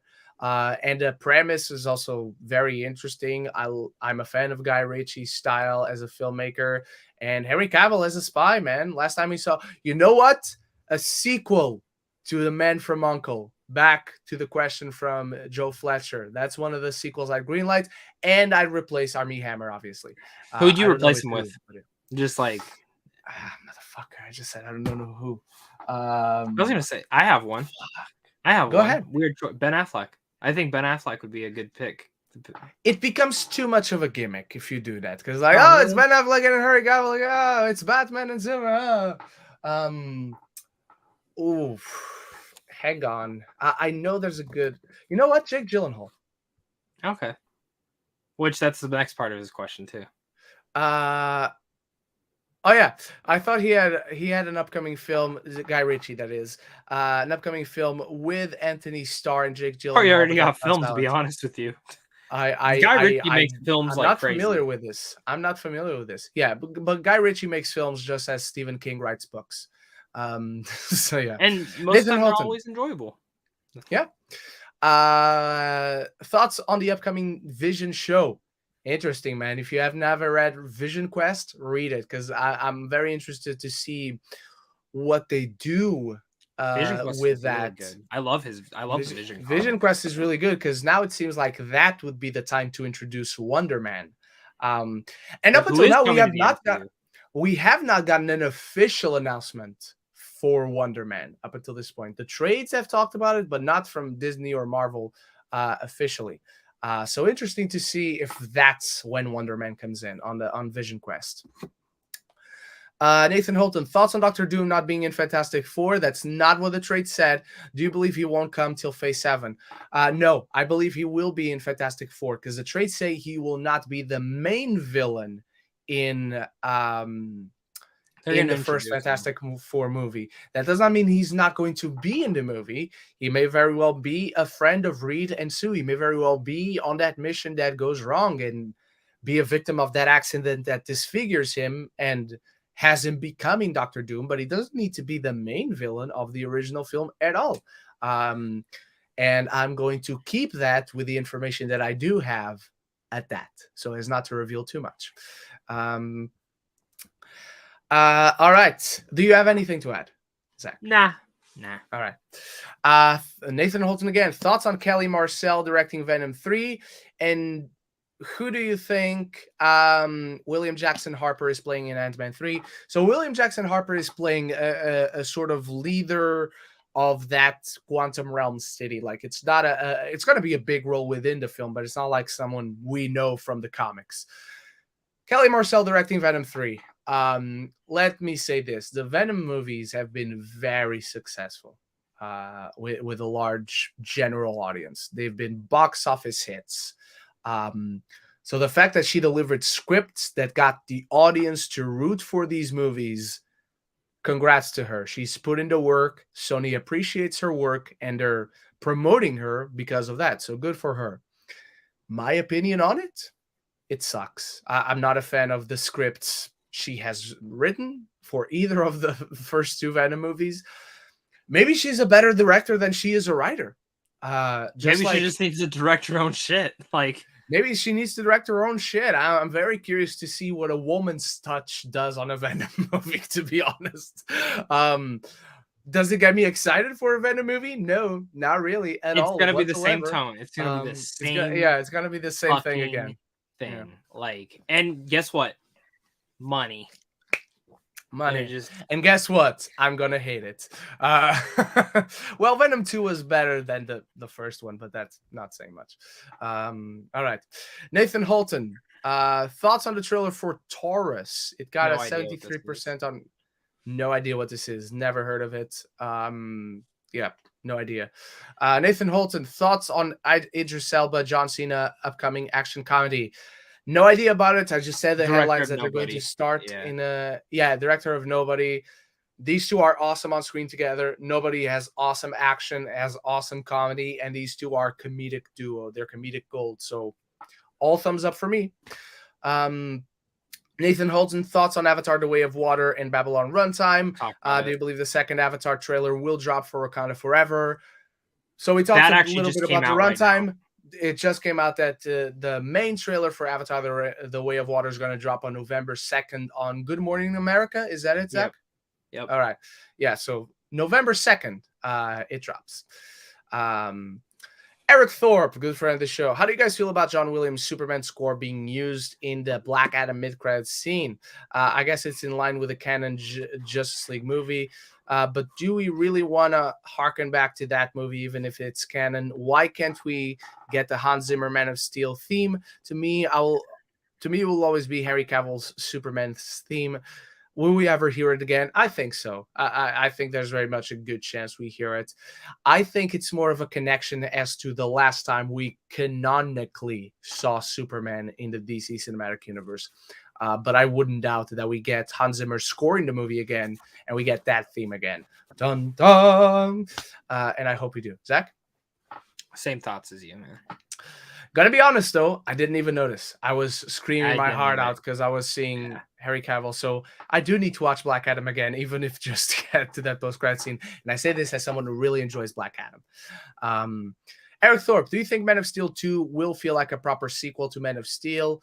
Will the rest of the cast come back, do you think? Don't get me wrong, I'm excited and thankful either way. Yeah, exactly. At this point, beggars can't be choosers, brother. Either way, to have Henry Cavill back, but I really hope the tone of Man of Steel 2 isn't too different from the original, even if he's a joyful Superman now, which I'm all for, because Zack Snyder set that up in either version of JL. Don't think the movie should be overly jokey, and I don't think that's what it means. Love Black Adam, but I think Man of Steel 2 needs to take itself more seriously. It's fine if most DCEU becomes jokier, but I think they should keep the flagship characters like Superman and Batman more serious, similar to how the MCU treated Captain America and Iron Man. I don't know, man. I know Black Adam had jokes, but it was a pretty serious movie. It was more epic and more mythological, akin like most of the DCU films. Black Adam is the most akin to Zack Snyder movie that is not actually directed by Zack Snyder that I've seen in the DCU. So if they're going to make it lighter, I'm sure they will, because like you said, that's the journey Superman has been on from Man of Steel, BVS, and Justice League to now. And if the tone is similar to Black Adam, I honestly don't have a problem whatsoever to it, because now we need that joyful Superman. We need the Superman that has learned, but it's still complex from a character standpoint, which is exactly what has made this Superman relatable and likable and actually interesting as a character. So I don't think they're going to lose that whatsoever. But again, we're going to really have to see who comes into right, who comes into direct, and how they handle the transitions from Zack Snyder having dealt with this character for 3 movies and now the rest. But let's also remember, James Gunn wrote the script for Zack Snyder's directorial debut. And Zack Snyder did say, I can't wait to work with you again, to Henry Cavill. So who knows? Anything is possible. With Henry Cavill now returning in full to the role of Superman, do you think it makes it more likely that Ben Affleck may return in full to the role of Batman and perhaps even do a solo Batfleck film one day? Do I think we will get Ben Affleck back the same way we just got Henry Cavill? No. But do I think it's probable? No. But do I think it's possible? 2 weeks ago, I would say absolutely not. This week, I give it 5%. I give it 10%. And it's not much, but it's 10% more than I would have given it last week. 2 weeks ago, that is. So who knows, man? Who knows? The doors for the future are bright and are hopeful. Zach, what do you think? I've still heard, obviously, like the Flash is Michael Keaton, and the big thing was that Michael Keaton was going to be the new Batman going forward. I mean, it's both. Yeah. But I've heard that that's still the definitive thing. It looks like they're going with, but things can change. James Gunn now is in charge. Who says they don't give more money? Like, hey, go reshoot this one scene. That, you know what I mean? It could just be a simple thing as that. Also, real fast, I see someone saying Black Adam had jokes, but they weren't funny. G. Colby, you didn't think you and me when we get back on that. That was really any joke with Adam Smasher. Funny. That was not funny. That was not funny. Agreed. Like Adam Smasher was the worst part of that film because even in the context of the film, it got to a point where I'm like, why are you even in the team? You are you're serving no purpose. Yeah. But dude, Aldous Hodge, you and me. That was really good. That was really good. And tell them the men in black sent you. Yeah. And the guy's falling. Tell them the men. Damn it. Yeah. He goes, I told you no killing. He goes, I waited. Yeah. So it's fucking great. And Dr. Fate, man. Dr. fucking Fate. We haven't even mentioned so good. So fucking good. They need you, Teth Adam. Say the words. Eric Thorpe, with the news that multiple villain spin-offs of Matt Reeves' The Batman universe are in development, one of which is Clayface, who is definitely outside the realm of grounded, real-world character. Depends on how they adapt it. Do you think the Batman universe will include supernatural and sci-fi elements of Batman's rich comic lore? After all, I think it already does in its own way, even though the Batman seem to be firmly planted in grounded world like the Dark Knight trilogy mostly.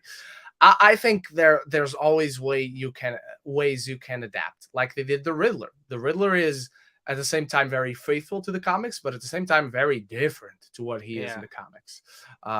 So yeah. I have thoughts on that real fast. Go ahead. I've heard Clayface is in Penguin. I've heard Clayface is in the Penguin show. I don't know how true that is now. Obviously, I know they've done a lot of script changes and stuff with showrunners and things. But I heard initially the original script had Clayface. So I think we'll be getting him soon. I think that's why they're doing Professor Pig, Clayface, and what I think it was Scarecrow they announced. I'm excited. I love that world. And I do think it's the closest thing to the comics, like accurate wise, or at least Batman the anime series. So I think there is a way to bring these characters in. We've only gotten a little bit of this universe. So, you don't want to kick off the world with Mr. Freeze running around right away, but, you bring that down the road. There's a way to bring all these characters. Devin Scott. Guys, now that Henry Cavill is supposedly does not exist anymore, my brother, it's back. It's official. Let's not use those words. Let's not live in that world anymore. It's a sure thing. Back as Superman. Could this mean Superman and Lois could stop at season? I don't see it. I don't see why, but I also don't see why not. I just don't think one immediately cancels the other. Devin Scott, is the Snyderverse finally restored with all this new management? Nope, not at all. You got the John Williams theme. You got the color suit, which we didn't get in Zack Snyder's Justice League. Snyderverse is unfortunately dead. May it still exist as an alternate timeline? Again, I don't think it's probable, but I give it a 5% chance ever since last week. But as like the official canon main timeline of the DCEU, that's not the Snyderverse at all whatsoever. Zach, do you agree, disagree? Same thoughts as you. Yeah. Zack Snyder officially released a video congratulating Henry Cavill coming back as Superman. Doesn't mean he could be back in the future. He could be back to direct a Man of Steel 2, but it does not restore the Snyderverse at all. Dimension Scott, what are your predictions for theaters in 2025? I don't know. What theaters exist in new theater? Yeah, exactly. Hopefully, this will still be here. Geek OEP, good friend of the show, guys. you guys saw that Avatar 2 is going to be 3 hours and 10 minutes. My cousin gets very worried when it comes to long movies, even though he saw Endgame twice and tries to act like it was a different experience. Yeah, I saw, and I mean, it's James Cameron. It's Avatar. I would be surprised if he went shorter than last time, but he's going 3 hours and 10 minutes, and I mean, cool, I guess. I hope it earns that runtime, just like Babylon. Zach? Runtime's runtime. Let me watch the movie. Yeah. Gigo P, what do you... Nope. I know Ren isn't into, like, music, but he loves scores. I'm into music. Who isn't into music? And since I love movies, but scores are my favorite kind of stuff to hear too. Since I love movies and also music, I'm starting my vinyl collection. Dude, that's awesome. What are some scores and soundtracks you guys would get on vinyl if you had a record player? Man of Steel, The Lion King, the Star Wars scores. Just do everything Hans Zimmer, Gladiator and Dune and Interstellar and Inception. No Time to Die. And oh yeah, No Time to Die. Again, The Lion King, like I said. A lot of the Disney scores are good. The Treasure Planet score, the Moana score, Beauty and the Beast score, obviously. Avengers by Alan Silvestri, the Captain America ones by Alan Silvestri. The Arrival score is fantastic. Henry Blade Runner Jackman. 2049. Harry Jackman for Winter Soldier, and he also did some X-Men, I believe, if I'm not mistaken. John Ottman did a lot of the X-Men scores, so those are a few you should get. I said Star Wars. What won best score last year? Was it No Time to Die? Was it Hans Zimmer? I don't think it was. I didn't. No, it was Hans Zimmer. No, I but think it he was won for Dune. Dune. It was for Dune. Yeah. Never mind then. So yeah, those are just a few off the top of my head that I remember. Oh, Black Panther score. The original from Ludwig Göransson. And Harry Jackman did First Class. That's right. I thought he did one X-Men at least. Yeah, those are Natalie Holt for Loki. That's a really good score. I know I'm just saying MCU stuff, but I mean, it's really fucking good. Who did the score for the original Doctor Strange? Why Michael Giacchino, like his Pixar stuff, the Batman. Thor: Love and Thunder, Lightyear, and yeah, you want to do essentially everything Hans Zimmer, and you want to do essentially everything John Williams. Those are the goats. And then you want to go Silvestri for Ready Player One. I really like Alan Silvestri for Ready Player One. You know what's a really underrated score? Marco Beltrami for Logan and for The Quiet Place, not The Quiet Place. So yeah. All right. Jigo P, what do you think will be included in Phase 6 alongside Fantastic Four, Deadpool 3, and both Avengers movies, and thoughts on making a Vision Disney Plus series? We talked about the Vision Disney Plus series. More stuff in Phase 6. Deadpool's in Phase 5. Everyone needs to remember that. Deadpool's in Phase 5 now. Okay. Shang-Chi 2, something to do with Eternals, Spider-Man 4, Doctor Strange 3. Those are a few that come to mind. And I think the Vision Disney Plus series will be in Phase 6. Right before Kang Dynasty. I think Spider-Man's actually gonna be in 2024. I still think it's coming out that year. So Phase 5? So that one would be Phase 5. I don't know, man. I'll see though. That one's gonna be tough because Sony got to pick a fucking date, because as of right now, it's like what, 4 or 5 Marvel films, MCU films. So, Dominic Scott, thoughts on the new director for Venom? We talked about it. Dominic Scott, who could be the director for Man of Steel 2, and what could be the title? I personally think Man of Tomorrow would be perfect. I like the title Man of Tomorrow. As far as director, again, I would love Christopher McQuarrie. I like Joseph Kaczynski as a choice a lot. And I wouldn't mind seeing Zack Snyder come back again. Those are like my 3 choices. So yeah. Zach? Same thing as you. I want them to just call it Superman. All right. I think you call the third one Superman. You conclude the trilogy with Fair Superman. enough. Jigo P, I know you haven't seen reactions for Wakanda Forever, but after the movie comes out, how do you think people look back at this phase, and how would you rank the MCU phases from worst to best in terms of quality? Again, Phase 4, I need to see it end. I think people are going to look back, at least as of right now, the same way they're looking at it right now. Very, very random, very sporadic, and I just don't agree whatsoever. It's the most challenge, not the it's the riskiest phase. And I heard a theory the other day, Zach, that I don't entirely agree with, but I think there's some good foundations to it. And that is, since we are in the multiverse saga, the movies we've seen right now in the Phase 4, Oh, they're all in different multiverses. I And don't know if I love that or hate it. I don't love the idea of everything being its own multiverse, but I think like the heroes we knew already from before Phase 4, I think that's our main timeline. And I think then you can cherry pick here and there from So like other Moon timelines. Knight, like Moon Knight's in a Like different Moon Knight, like Ms. Marvel. No, Ms. Marvel has to be in the mainline universe, but like, I mean, She-Hulk. clearly Loki Oh, is happening in Loki. several other timelines. She-Hulk and Eternals, those could be like in other timelines. I don't like the idea of everything being its own different timeline, but I like the idea that we're actually overall seeing more than one timeline This is happening at the Kevin same Feige time. said this is an introduction phase. Yeah.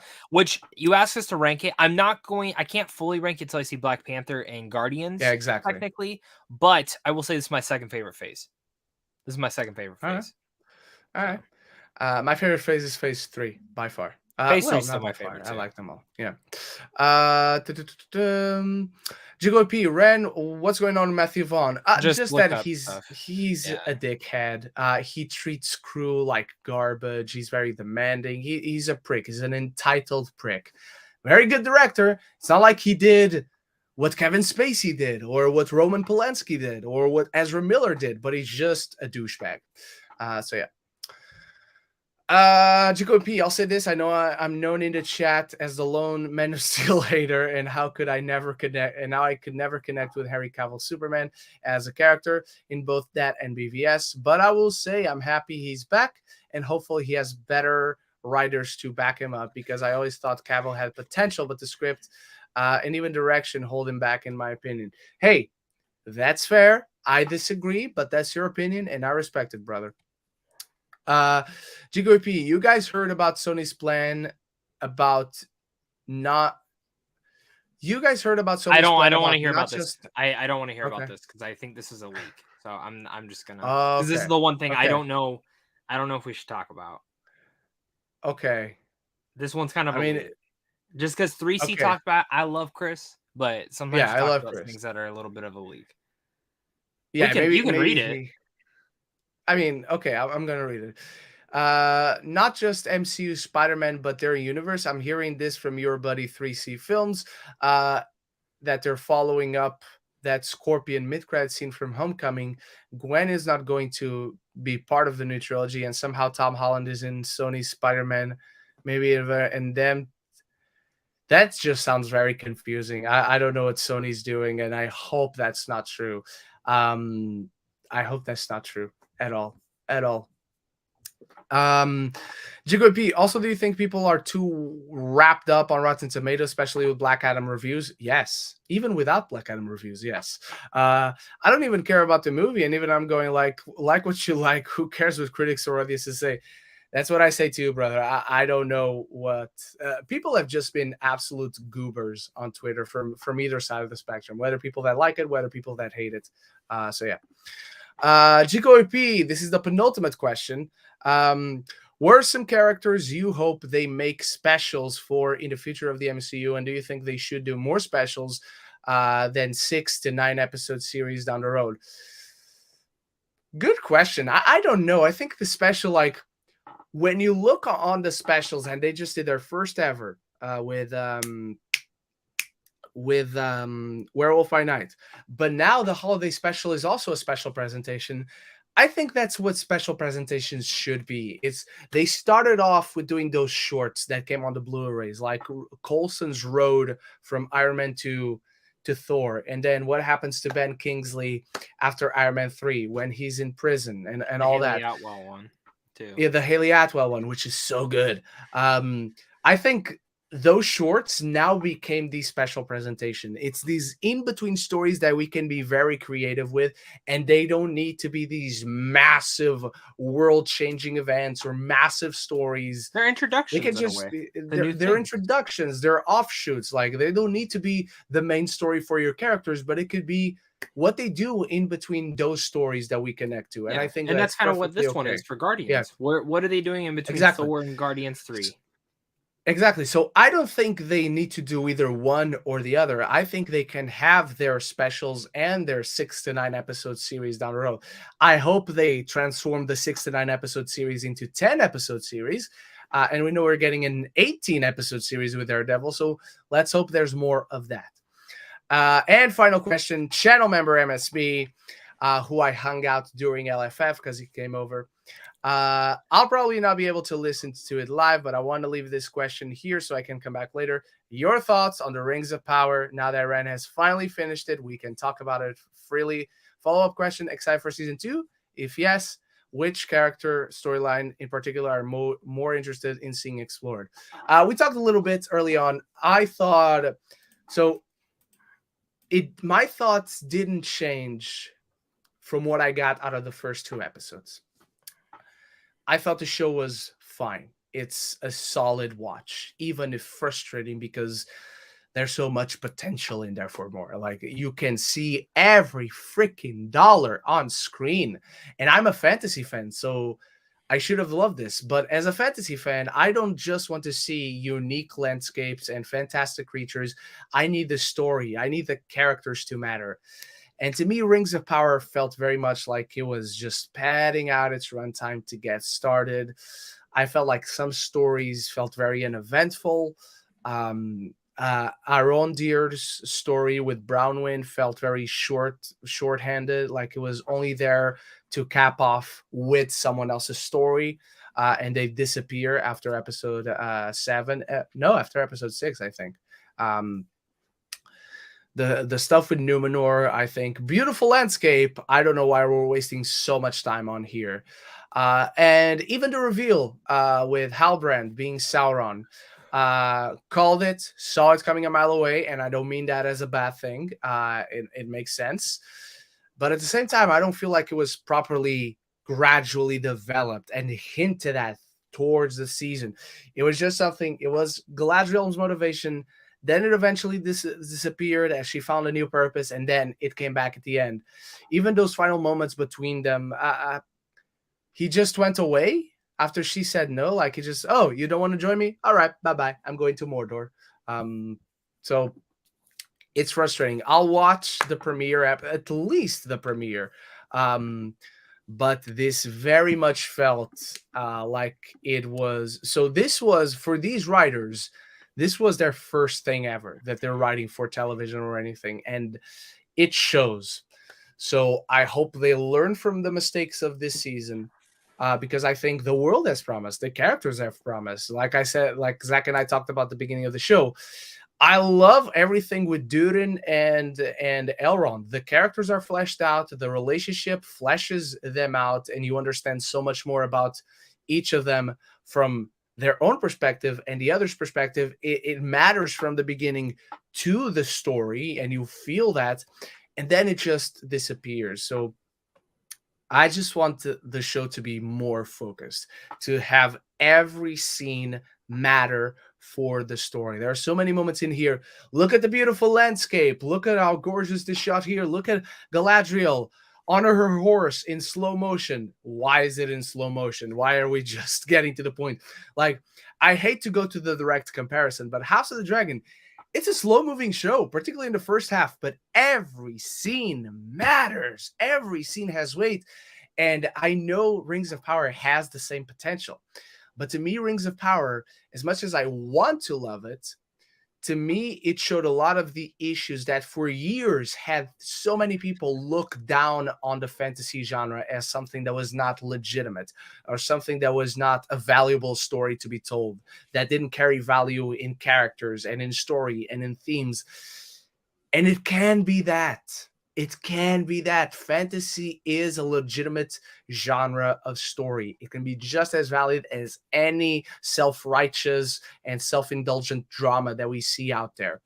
But it was just very frustrating for me because I wanted to gravitate more towards these characters, and I just couldn't. The ones that I did eventually disappeared. So those are my thoughts. I think I'm coming across as much more negative than I intend. I would give it like solid 3 stars, B-, because it's just too good of a production to say it's outright an awful show. It's not. I've seen much worse things this year, and every year since I've watched movies and TV shows. But yeah, I wanted more. I thought it could have been much better. Zach, do you have any? I don't know your thoughts. We haven't been talking because I've stayed away from the conversation. But I know you and Manuel have been talking. I really liked it. I mean, I liked the first 2 episodes. 3, 4, 5, I thought dragged quite a bit, but 6, 7, and 8 kind of brought it back for me. Okay. So overall, I think, but in the end, because the first 2 episodes, I'm like, this is fucking incredible. This is everything I wanted. I fucking love this. I'm really into this. And then like 3, 4, and 5 really dragged it down. And I still enjoyed them, but I was just like, why are we like some of these characters are just not needed like at all. Yeah. So, and maybe in the future they'll be needed, but I think this is a good first season, with some incredible moments and incredible like things that happen in it, and maybe in even some fantastic episodes. But it's also a show that definitely the second season, I hope they got more writers in there that know what the fuck they're writing. Because clearly, like, these showrunners, they know what they want to do. I just think writing-wise, they don't. And truly enough, actually reading how they got the job, it seems like J.J. Abrams was actually supporting them, which was a big reason why Amazon went with them. So holy shit, that explains so much about this show. Yeah, a ton of I think they actually did I think they drew it Star Trek Into Darkness. A ton of its storylines are like mystery boxes. And that's like J.J. Abrams kind of thing. And just when you said it, like it went, light bulb turned on in my head. So, yeah, good one. All right, one more question from Eric Thorpe. When did Spider-Man become the most popular superhero? I feel like it was Batman for so long, and then I guess the DCEU happened. Oh, Spider-Man has been for me, Spider-Man has been the most popular superhero ever since I have memory. It's Superman and Batman right alongside him, but he has always been the most popular. Yeah. Like if you have a Mount Rushmore and you did 2 DC, 2 Marvel, it would arguably, at least in my head, like in my entire life, not just talking about when the movies came out, Batman, Superman, Wolverine, Spider-Man. That's the way I would view it. Which one did you say before Spider-Man? Wolverine. At least growing up, like that was like the character a lot of people talked about. The only other in one the 90s, growing up in the 90s, I would have said Batman, Superman, Hulk, and Spider-Man. Yeah, Hulk would be the other one as well. Then the X-Men came, and so I would replace Hulk with Wolverine. And since the MCU, like Spider-Man still reigns supreme. Yeah. Spider-Man still like you want to put Iron Man and Cap there, but one of them doesn't fit. Because there's only room for 4. You could take Spider-Man Wolverine has out. not been dethroned. Yeah. It's tough because you could take Wolverine out and maybe put Cap or Spider-Man has been always the most popular just because I think people relate more to him. Because Superman is a god, Batman is rich, Spider-Man is a teenager, who's going through puberty. Because that's the whole thing about Spider-Man. So yeah. That's the thing. That's what makes him the most popular. All right, everyone, and that does it for our return episode to This Week in Geek. Thank you so much for watching. Thank you for all your questions. It was an elongated episode just because we've been away for so long. Thank you to Sucked for the support. Thank you to Tony Movie Chappie for the support. Thank you all for tuning in live or for catching this on repeat or for listening to us on Spotify. many good things still to come this week, and there are many good things on the channel, so go check those out. And tonight I will be watching Weird, the Ali Yankovic story, so wait for the review this upcoming week. Zach, what do you got coming up? I should be getting a screener for Weird too. Other than that, Andor, I'm fucking loving it, so I'm very excited to keep continuing to support that show. I stopped doing that, but I will be doing a season review. Smart. Other than that, this week's kind of slow. Again, I don't know. I'd have to look at my schedule, but the week after that, so I took 3 days off to play God of War. Those 3 days, I'm seeing also Del Toro's Pinocchio, Wakanda Forever, Bones finally. and All, and a movie I know you just really like, The Menu. Oh, so good. I'm very like excited, you're watching all great. Well, apart from Wakanda Forever, not that it's not a great movie, but I haven't seen it, so I can't opinionate. Bones and All is my number 6 of the year. The Menu is in my top 15. And Pinocchio is the greatest Pinocchio movie ever made. The bar is not high, but it's actually really good. That's why, like, I was kind of like, oh, like seriously, all these screenings those days of God of War. But then I'm like, I want to see all these like super bad. Yeah. So you are going to. I think Pinocchio is actually going to be your favorite out of those ones. Out of all those, now I feel like Bones and All is gonna be my favorite. I think you're going to love them all. I think Pinocchio might just be like your personal favorite. Okay, but that's my bet. If I would have to guess, we'll see next week. Next week we'll talk, and you'll tell me. Well, 2 weeks. It was actually my least. I see it the week of God of War, so the week of the 11th or 12th or whatever. Yeah, next week then. Yeah. So. But all right then. Thank you so much, everyone. Until the next one. It's been a while since I said this. Love each other and love the movies. Bye bye.